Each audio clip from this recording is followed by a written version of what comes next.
लोग। जब योगी आदित्यनाथ से अनामिका जयनंबर की पहली मुलाकात हुई तो यूपी के बाबा ने क्या कहा?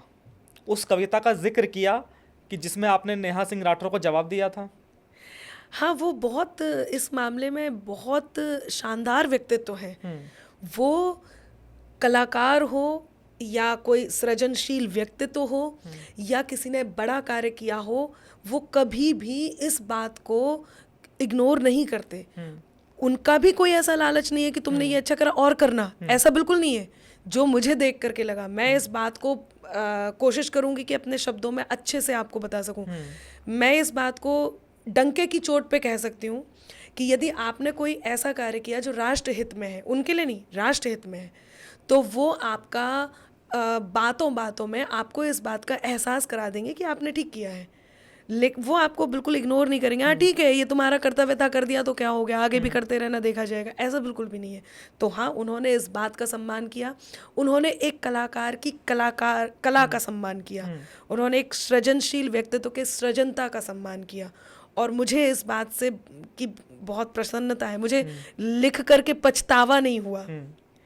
हाँ, ये भी सही है कि हमारे उत्तर प्रदेश में सरकारी कोई उपलब्धियां ऐसे दी नहीं जाती, बल्कि जो पिछली सरकार ने यश भारती पुरस्कार दिया था वो और छीन लिया मतलब ख़त्म कर दिया। तो ये तो तय है कि आप बिल्कुल यदि कुछ लिख रहे हैं और ये सोच रहे हैं कि आपको कुछ मिलेगा तो भूल जाइए। यदि आपको विश्वास है, आपको राष्ट्रहित में कोई काम करना है तो आप लिखिए क्योंकि यूपी में बाबा है, वो कुछ देंगे नहीं ऐसा। हाँ, तो मुझे लगता है ये सही भी है। आपको आप के कला से जो मिल रहा है बस वही ठीक है।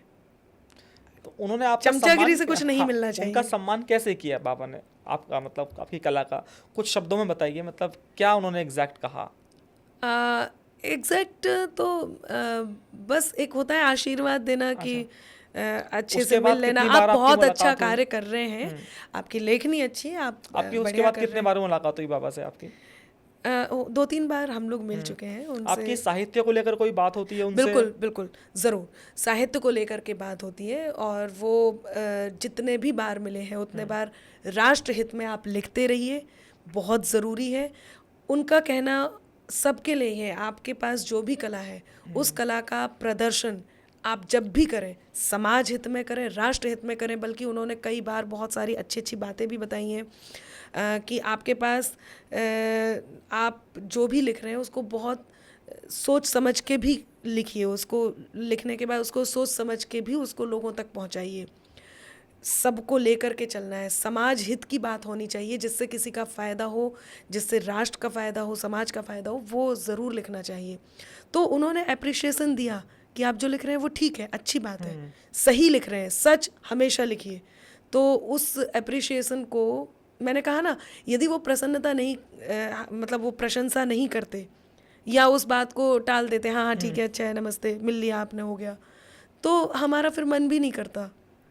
क्योंकि उन्होंने इस बात को सम्मान दिया, क्योंकि उन्होंने इस बात की से धन्यता से भरे कि हाँ इन्होंने एक काम अच्छा किया और सम्मान दिया। कुल मिलाकर आप ये कहना चाहते हैं कि जो समाज हित में, राष्ट्र हित में जो व्यक्ति काम करेगा, तो योगी आदित्यनाथ या जो देश के प्रधानमंत्री मोदी हैं वो उनका हौसला बढ़ाते हैं, उनका उत्साहवर्धन करते हैं। ज़रूर। और शायद यही वजह है कि आप जो प्रेम की कवित्री रही हैं, आप श्रृंगार मैंने वो भी नहीं छोड़ा हैं। हाँ, वो भी नहीं लेकिन छोड़ा। उसको लोग कम सुनना पसंद करते हैं। जो आप राजनीति में आजकल आप जवाब देती हैं विपक्ष को, उसको लोग सुनना ज़्यादा पसंद करते हैं। बिल्कुल, हाँ ये है, मुझसे ज़रूर सुनना अगर चाहते योगी हैं। आपका हौसला नहीं बढ़ाते तो शायद आप इतना आगे नहीं बढ़ती। ये भी तय है, ये सभी के साथ है। यदि आपकी लेखनी का कोई अप्रिशिएशन नहीं है, वो सबके साथ है, सभी के साथ है, चाहे कोई भी है। मीन्स मैं यदि एक चैनल की भी बात करूं, आप जो कर रहे हैं आप ऑडियंस के लिए करते हैं। यदि ऑडियंस उसके रिवर्ट में आपको सम्मान नहीं दे रही है तो आप तुरंत बदल देंगे, फिर आप कुछ और ऐसा कहेंगे जो ऑडियंस सुनना चाहती। तो मेरी इस बात को लोगों ने बहुत पसंद किया है, मेरे इस तेवर को लोगों ने बहुत पसंद किया है। लोग चाहते ही नहीं कि मैं अब सिंपल सा अपना गा के बैठ जाऊं। लेकिन हाँ, कुछ शायरी पसंद लोग भी हैं जो चाहते हैं अनामिका की शायरी भी सुनी जाए। हाँ, जैसे आप पतियों पर अत्याचार करती हैं कि उनको बेलन से मारना जरूरी है, उनको उपचार जरूरी है ना, और जो एक्स्ट्रा मैरिटल अफेयर करते हैं उनको भी आप कमेंट बिल्कुल देती हैं कविताओं के जरिए। जी अच्छा, मेरा सवाल इसके बारे में चर्चा करेंगे अनामिका जी। ठीक है फिर अब एक बार योगी जी पर आते हैं। बिल्कुल आप बुंदेलखंड से आती हैं। बुंदेलखंड को हमेशा से ये बात कहते रहे हैं लोग कि विशेष राज्य का दर्जा मिलना चाहिए, और कुछ लोग तो ये भी कहते हैं कि वो अलग राज्य बनना चाहिए। कभी आपकी बुंदेलखंड को लेकर योगी जी से बात हुई कि और कैसे डेवलपमेंट वहाँ पर हो, या उसको अलग राज्य बनाया जाए? क्या आपकी भी अच्छा है? हाँ, मेरी उनसे इस बारे में कोई बात तो नहीं हुई है, लेकिन मैं ये मानती हूँ कि हाँ, ये एक अच्छा डिसीजन रहेगा।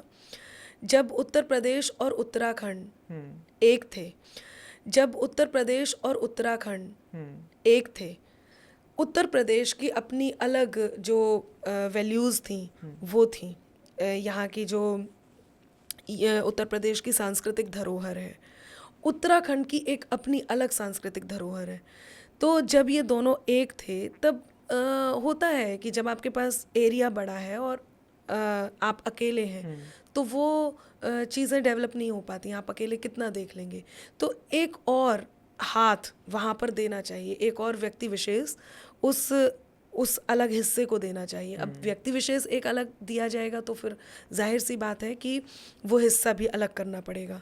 अलग से मतलब उस हिस्से का मतलब एक और राज्य उसमें बनाना होगा। तो बुंदेलखंड की एक अलग सांस्कृतिक जो धरोहर है बिल्कुल वो अलग है, उसकी सांस्कृतिक वैल्यूज़ अलग हैं। तो उसके लिए मैं भी ये मानती हूँ कि यदि उत्तर प्रदेश और बुंदेलखंड एक राज्य यदि बनता है तो वो बुंदेलखंड के लिए बहुत अच्छा होगा, क्योंकि बहुत सारी ऐसी चीज़ें हैं। आपने बात की मुख्यमंत्री जी से इस बारे में कभी? नहीं, मैंने अभी तक तो मेरी कोई मौका मिलेगा तो बात करेंगे। मैं ज़रूर बात करूँगी। मौका यदि मिलता है, इस तरह का कुछ भी ऐसा होता है तो मैं इसमें हिस्सेदारी ज़रूर करूँगी कि बुंदेलखंड एक राज्य होना चाहिए। हालांकि चर्चाएं चल रही हैं और इस पे मुझे ऐसे लगता है सरकार का सकारात्मक नज़रिया है इस बात को लेकर के।